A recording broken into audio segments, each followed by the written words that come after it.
really in some sense. Well, I found it quite helpful in that sense, but I don't want to really, I mean, I agree with you, I don't want to limit it, that's only legal language.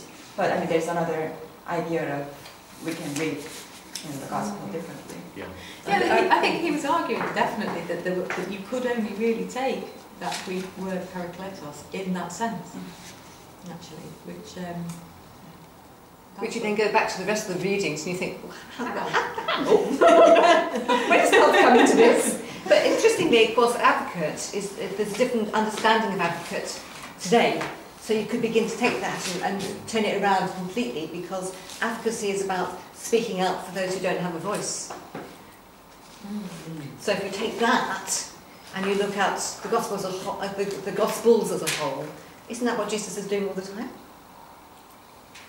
Is that another, therefore, a role with when you look at us being mutually indwelling, that we therefore have a role in speaking, that we have a role as well as the Holy Spirit having a role in speaking for those who don't have a voice. And I find that quite good, because when I don't know have a way of expressing it, maybe that advocate can speak on my behalf and express things in a way that I can't quite do it. And that, for me, is an easier way of understanding advocate. So it's sort of like a next friend in a court, rather than a... a supporter, a helper. Yeah. Put her into words. Yeah. Okay. I found the paraclete word, or parakletos, there's been several commentators that suggested different legal positions in the courtroom: defense attorney, prosecuting attorney, and Lincoln tried to pick something a little less formal. The person who, like he suggested that this word was often used of a patron or someone who might step into the courtroom and speak on behalf of someone, not just a formal legal attorney, but could be less formal than the prosecution attorney or the defense attorney. And something I thought of along that line, we have something called a person who's a bearer of a power of attorney. Let's say, for example, I want someone to handle my medical affairs. I would give them power of attorney to make medical decisions for me while I'm under the knife. Okay, that would be a person who would speak on my behalf where I can't, who isn't a prosecution or a defense attorney, but they can speak on my behalf in my inability to do so. Or, for example, I'm in one place, but I need a financial transaction to take place somewhere else. I could leave someone a power of attorney to do that in my behalf. It's legal, it works in the courtroom, but it's not prosecution or defense. It's more broadly applicable. And I kind of like the power of attorney idea for what the paraclete can do. But he also emphasized that paraclete, I can't remember if this was Jewish or Hellenistic, but one of those two could also be the lawyer of either side, or even the judge in some cases. And I think he pushed for that because in 16, 8 through 11, obviously one of the phrases there is to pronounce judgment. So, but I like what you were saying, how the Holy Spirit can do things when we're not able to, or go beyond our ability to do that, because the exposing sin, exposing righteousness, and exposing judgment can all happen without. We can be actively involved in community, working to bring others in, but be inadequate at explaining how those things work to someone, and yet they can be impacted and understand to make a change because the Holy Spirit has worked through our actions beneath the radar, much like the power of attorney person is not formal in the courtroom, but they get the business done without necessarily a legal title. I don't know, I just kind of saw a parallel that way. Yeah. Okay.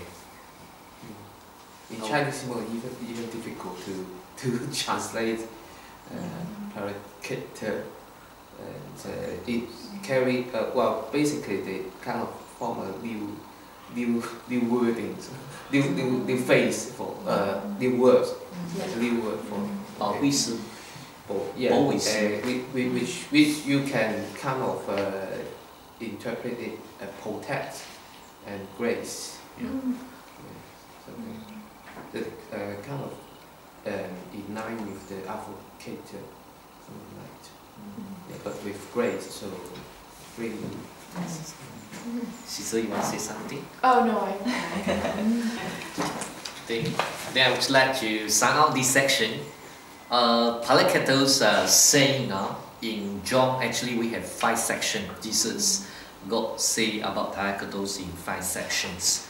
I'm thankful to Brother James that already mentioned the Paracletos actually means come from Greeks, translated actually as a comforter or counselor, helper. They be used as in the court of justice. So in actually we have 5 saying. Number 1 is in John chapter 14 verse 15 to 18. Jesus say about the first paragraph say about we have another comforter to come. Then the Spirit is our helper, mean to say this. Number 2, the saying will be on chapter 14 verse 26 to 27. The Holy Spirit is the teachers. He will make us to know Christ. Okay. Number 3, we will see the Holy Spirit is the witness. John 15 verse 26 to 27 help us to know that when the consolers come, whom I will send to you from the Father, the Spirit of truth who goes out from the Father, he will testify about me, but you are also must testify. Okay. Number 4, the saying is in John chapter 16 verse 7 to 11, convicting the world. And then number 5 will be reviewing Christ, John 16 verse 12 to 15. But the question is, we know who Paracletos is, but what is his significance in John theology? John theology, we say, is about a theology of love, because in from triune God, the relationship must be have love. Okay, God is love. The Holy Spirit is God also, and then through the word of the Holy Spirit, that Christ can perform the model of love that is died for us on the cross. I love the friend of this book said a lot about the Holy Spirit. Very wonderful one. I'd like to read to you within 1 minute on the last few sections on what he says. He said, loving mutuality and relationship belong to the essence of God.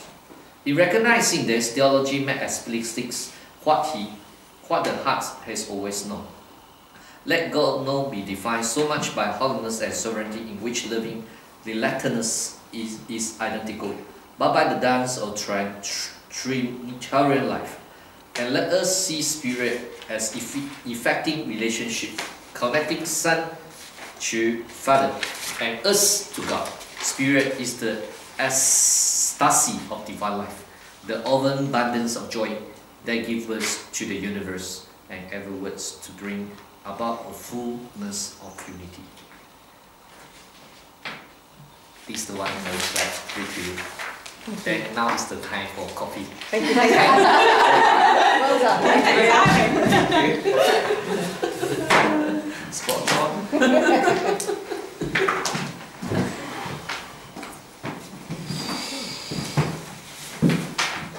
Woohoo! I've sold my house! You've sold your house. Oh, I exchanged contracts. Congratulations. Woohoo! I can't go back on it now. You're definitely moving next.